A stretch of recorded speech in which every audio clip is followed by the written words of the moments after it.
donc mbokk yi sëriñ bi ñu ngi lay gërëm di la sant si sa disponibilité bi ndax mënoon nga yabal njaboot gi rek yow nga toog te xam naa ne njaboot gu tedd yi nga xam ne ànd nga ak ñoom ñu gis leen xàmmee leen ràññee leen ba leen yabaloon dina mën a doy ndax loo leen sant dañ ko mën a wax te li fiy nekk si soxla foofu yëpp dañ ko mën a yeggale fii waaye xam naa xër si ñun ak bëgg nekk ak ñun ak bëgguñu gunge bëgguñu tette bëgg woon njaboot gi ak ñun ko yaa ngi ci biir moo tax nga déplacé wu ñu ngi la siy gërëm dee si sant di la xamal ne incha allah gàmmu gi ni ko président la bi santaane premier ministre santaane ko ministre de l'intérieur Aly Ngouille Ndiaye santaane ko noonu lañ si taxawee ko bi mooy fexe ba li nga xam ne mooy soxla yi ngeen waxoon si CDD bi ñu fexe ba jëmmal ko te incha allah yii ñu fi foox moom préfet dafa la waxoon bu ñu ñëwee si gouverneur problème yi xam naa fa lay sottee yii moom defe naa jarul ma si sori ba yegg si Aly Ngouille Ndiaye yi si gën a bëri moom defe naa ne war naa ko mën a régler man sama bopp incha allah waaw gannaaw surtout ñaan ni ñu si defal te nag wax nañu ñaan mooy ngànnaayu jullit yi te defal nga ñu fi ñaan bu tar boo xam ne ku mu àndal loo jéem doo ko tële incha allah si wàllu sécurité bi point bi njëkk mooy mbiru barrière yeeg gendarmerie day ñëw incha allah indi mbooloo bi ñu leen laaj ak barrière juróom fukk lañ leen laaj wala lu ko ëpp ak ñu def seen dispositif bi te ñu bañ a teel a dem maanaam ñu gunge nekkaandi la fa ak nit ñi am ñoo xam ne dañuy ñibbi sa ëllëg sa am ñoo xam ne dañuy ci maanaam di daal ñu toogandoog nit ñi foofu def retrait progressif ñoom d'accord nañ si loolu. si wàllu chaise yi dina am 2000 chaises ñaari junni chaises yoo xam ne DMTA lañ koy laaj plus ñaari tribune incha allah dañ si taxaw xam nañ ne Maguette Sène bi nga xam ne mooy directeur DMTA di maire Malicounda du tànkam la loolu dina si taxaw ministère de l'intérieur nag laaj nañ ko 100 bâches incha allah dañ fexe mu joxe 100 bâches sapeur pompier dina jël di matukaayam yëpp pour teew fa santé dañ jël seen matukaay ñoom tamit pour indi fa ambulance yi ngeen laaj ak lépp loo xam ne mooy jumtukaay yi war a tax ñu mën a nekk si wetu nit ñi benn point bi nga xam ne soulevé nañ ko bu baax mooy mbiru courant bi nga xam ne dafa ñàkk si poste de santé bi te poste de santé bi di jumtukaay bi nga xam ne moo gën a am solo foofu si mbir mi dañ fexe ba problème courant boobu ñu réglé ko wa ilaa ñu delloo si courant bi parce que dafa am arrière ñu fay ko bu fekkee tam courant li ko xawoon yéexal mooy mbiru solaire bi ñu waxoon bu fekkee ne solaire bi tam war na mën a jàppale ñu fexe mu jàppale ñaari solution yi nañ si travail incha allah ba si gàmmu gi daal poste santé bi joué rôle bi nga xam ne mooy rôle am si wàllu service d'hygiène nañ fexe ba ñu jël seen i matukaay ba mën a ñëw jàppale leen ba nit ñi nga xam ne ay gan lañu bu ñu ñëwee nekk si condition yu baax yu rafet comme yow ni nga ko bëggee surtout ñu ngi doog a génn si nawet bi lool ak lépp loo xam ne laaj na entretien jàppale gan yeeg dalal leen incha allah ñu fexe ba def ko Senelec nag jëlee ñoom tamit seen i engagement en rapport avec la mairie ñu ngi leen di remercier bu baax si loolu ba fexe ba dëkk bi leer naññ ñoom ñoo si man leer laa waxoon ñoom ñoo ma ne naññ ndax ñeneen dañ joxe lanterne kii dañ joxe lanterne ñi leen joxe lépp lu ñu war a def incha allah donc ñu ngi xaar loolu te xam nañ ne incha allah duñ si dellu gannaaw surtout mbeng mi nga xam ne moo si wax war nañ ne si bërëb boobu la xaw a dëkk donc ñu ngi ko si gërëm di ko sant ndax nag nit nag moom bëgg sa bërëb moom si liman la bokk yéen ñu ko jàngal lu dëgg alors hydraulique incha allah nañ fexe ba indi ñaari citerne nañ ko joxe ak ñeenti bâche à eau waaye li nga xam ne biral nga ko te ñi nga xam ne délégation bi nga àndal tam fësal ko mooy bëgg nañu mu am benn forage ba ñu bañ leen lëkkale ak forage bi nga xam ne dafa nekk si beneen arrondissement dépendre si yeneen bërëb ba nga xam ne jëflanteeg boobu dafay xaw a indi ay ñagas-ñagas ak ay jafe-jafe surtout ko xam nañ ne comité de gestion forage yi parfois day xaw am indi ay problème ba tax na ñu ngi travaillé si loolu directeur général OFOR Seyni Ndaw bi nga xam ne jokkoo nañu ak moom si réunion bi biral nañu ne incha allah nañ def kéem ay kattanam te dina la recevoir yow wala koo ko yabal pour ñu travailler si loolu lu mu gën a gaaw élevage nañ taxaw si seen wet pour jàppale leen si jur yi ñu fa war a lor pour ñu def ko dans de bonnes conditions Sonatel tam dina jëlee matukaayam ñoom sax nag dañu waroon ñëw si réunion bi mais dañu mujj yabal équipe foofu si bërëb ba comme nee nañu réseau bi dafa faible te nit ñi wàlliyaan si dañoo bëri ñi jógee fu nekk te buñ ñëwee mu am problème réseau am problème jokkoo loolu moom defe naa ne lu mën a ñàkk la moo tax ñu ñëw incha allah indi seen i matukaay ba nit ñi mën a am réseau bu ñu renforcer deuxième chose ñu fexe ba créer ñu mën a créer li nga xam ne mooy espace wifi boo xam ne mën a permettre zone wifi pour mën a permettre xale yi si technologie yi ñuy xewal léegi di mën a retransmettre permettre aussi à la presse ñu mën a liggéey en rapport avec seeni kuréel te duñu am benn jafe-jafe si biir loolu rek ñu ngi laaj comité bi chef de village bu ñu ñëwee ñu sóoraale ne presse bi fi ñu leen di defal fi ñu leen di dalal pour gars yi fexe ba mu am renforcement du wifi incha allah. assainissement ñu ngi gërëm waa ministère de l'environnement ministre Mame Thierno Dieng jiite ko si matukaay yi nga xam ne jëloon na ko ba joxe fa matériel en rapport avec la mairie ak waa kër gi incha allah dañu fexe ba ak UCG préfet dina ko xool pour ñu nettoyer dëkk bi avant et après avant moom pour dalal gan yi la après moom pour parce que nag xew moom ñëpp xam nañ day jur waaw mbalit yi day xaw a bëreeg yëpp ñu fexe ba delloo dëkk bi ni mu meloon ba ñu bañ a indi loraange si village waaye yeneen yi nga xam ne nag mooy yeneen disposition yi maanaam lépp luy jàppale yeeg jóge si état yooyu incha allah dañ jël suñu matukaay pour loolu donc ñu ngi jeexale daal ci di la féddali suñu cofeel suñu kóllëre suñu taalibe ak suñu xaritoo suñu wàllu bopp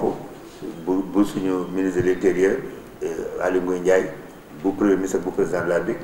di ñaan nga ñaanal ñu yàlla def jàmm si réew mi def jàmm si addina bi yow moom buñ la ko waxee wax nañ ko kuñ ko war a wax ndax sa njaboot tey ñu ngi aux 4 coins du monde foo dem si addina bi di nga fa gis taalibe wala njaboot bu jógee foofu wala boo xam ne jour bii nii jouram la donc boo ñaanee jàmm si addina bi ñun ñëpp nga ñaanal sa njaboot nga ñaanal donc nga ñaan loolu ba li nga xam ne tam moom lañu dégmal muy élection yi te nga xam ne xam naa loolu moom waxtu ba jotee dañ ko wax nga ñaan si ba yàlla defal ñu si jàmm ñu dugg si bisimilah rahmaani rahim génn si alhamdulilahi rabbil alamin ñun tamit ñu lay feddali suñu engagement di gërëm préfet ak sous préfet ak mboolem kuréel yi nga xam ne comité yi di gën a ñaax chef de service yi si engagement yi ñu jël fii yëpp ñu fexe ba góorgóorlu bu ma tele ko ñaari gàmmu yu am solo lañ desee mooy gàmmu Gadeyelle ak gàmmu Sidi Ahmed Sy bu Jaksaaw vraiment comme boobu ba léegi macha allah ñu ngi def gàmmu yi sans faute bu gën a ñu terminer ko si noonu ndax yàlla mën ñoo fay moom tam yool bi nga xam ne moom lañ si yaakaar allahumma salli ala sayyidina Muhammad sallam sëñ ma def la kaddu yi. rafetlu kaddu yi bu baax a baax te di bëgg lool ci taxawaay bi nga xam ne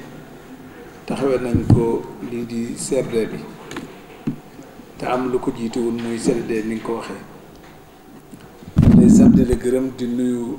préfet bu baax di nuyu sous-préfet di nuyu itam chef de service yi fi ñëw yëpp ak ñi leen fi représenté di gërëm itam comité d'organisation bi ñu àndal ñëw fi ak presse bi toog di wax ni lu mel nii kuñ ko defal war nga nangu ne jëf ju am solo la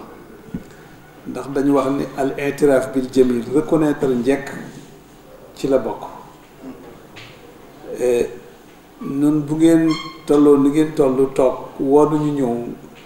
ngeen ni nu ngeen ko bëggee nu di ko waxtaanee benn par benn te lu génn ngeen indi ci solution boo xam ne xam nañ ni jataay bi moo ñu ko may waaye mënaluñ ko suñ bopp kooku kon jërëjëf daf ciy war jërëjëfi sëriñ nag woyof na waaye woyof na ci ñëpp sax waaye jërëjëf moom kooko dégg ñu wax ko rek am na lu mu def ba tax ñu ne ko jërëjëf waaye nun nag buñ nee jërëjëf dañuy jël suñu jërëjëf jooju tàllal suñuy loxo suñu borom subhanahu wa taala ñaan ko mu may nu ñi jëf-jëf jooju yàlla fayal leen boppam te taxawul leen boppam te sàmmal leen boppam te li ngeen di liggéey mooy taxawu jàmmi askan wi ak àdduna bi loolu itam yàlla suturaal leen ci may leen ci ndam yàlla def jàmm ci réew mi ñi ngi gërëm bu baax nag taxawaay bi fi nga ko tàmbalee léegi ci président de la république premier ministre ministre de l'intérieur ak ñi nga xam ne ñoo def intervention yépp ci biir liggéey bi waaye di ko jaarale ci yow nga jottali ñu ko ña ca kaw ndax loolu waxoon naa ko barki démb nee naa woon préfet li nga war a def de def nga ko mu ne ma man day li ma war a def naa ko jox sama kilifa moom it la mu war a def mu def ko waaye li nga war a def nga ko ba mu rafet kon ñu ngi leen di ñaanal yàlla fay leen te ku liggéeyal yàlla fay la mag ñii ñu daje taxaw ñu daje fii dañu liggéeyal yàlla xam nga monsieur le gouverneur dañu ne benn nitu yàlla def ne man aasha li nafsihi aasha sagiran wa man aasha li gayrihi aasha kabiran wa maata kabiran wa zakarahu naas ku def dara ngir sa bopp kese nit ku tuutee ngoog bu faatoo nit ku tuutee faatu bu faatoo ñëpp fàtte ko waaye ku doon dund ngir nit ñi jox boppam yàlla di liggéeyal nit ñi soo fi jógee soo faatoo ku réyee faatu buñ la dencee ku réyee dañ denc waaye itam nag nit ñi du ko fàtte bu mukk lii lépp kenn dutu ko fàtte ndax lu baax rek la yal na yàlla fay jël salaamaaleykum wa rahmatullahi wa barakatuh. Je prends la parole pour au nom du khalife remercier les autorités administratives à la tête desquelles nous avons monsieur le gouverneur, mais aussi remercier monsieur le préfet et le sous-préfet de Niakhène, le préfet de Tivaouane, le sous-préfet de Tivaouane, le préfet de Tivaouane, pour les engagements pris, mais surtout pour les dispositions prises par rapport à la préparation du Magal annuel de Gadiel. Cette 60e édition, donc, nous en sommes à ce CRD préparatoire, au cours duquel nous avons enregistré les engagements de l'ensemble des services régionaux qui se sont engagés pour la bonne organisation et la bonne tenue du Magal annuel de Gadiel. Comme vous le savez, c'est des événements majeurs, des événements culturels, mais surtout religieux majeurs qui appellent beaucoup de besoins de la part des populations, notamment en termes de sécurité des populations qui arrivent, mais aussi la santé des populations, santé aussi bien au niveau des animaux à utiliser que des personnes elles-mêmes qui les utilisent. Et pour toutes les questions soulevées ici, à travers l'éclairage, l'approvisionnement en eau, la route qui mène à Gadiel, de Pékesse à Gadiel, toutes ces questions ont été prises en revue et nous avons enregistré de notre part au niveau du comité d'organisation un satisfait total vu les engagements pris par les chefs de service, mais surtout l'engagement particulier de monsieur le gouverneur de la région de Thiès. Nous ne remercierons jamais assez au nom du khalife général parce qu'il a eu à mener la réunion avec une revue de l'ensemble des questions soulevées et pour toutes les questions, nous avons enregistré vraiment un engagement, mais c'est une satisfaction totale pour la préparation de ce Magal. Le soufisme donc va porter cette année sur soufisme, vecteur de développement et l'exemple du mouridisme au Sénégal. De la 60e édition de ce Magal cette année, c'est le 12 janvier, samedi 12 janvier de 2019. Et Gadiel se trouve dans une localité qui est dans la commune de Ngandiouf, la sous-préfecture de Niakhène, département de Tivaouane, région de Thiès. Voilà ce que je voulais dire. Je vous remercie.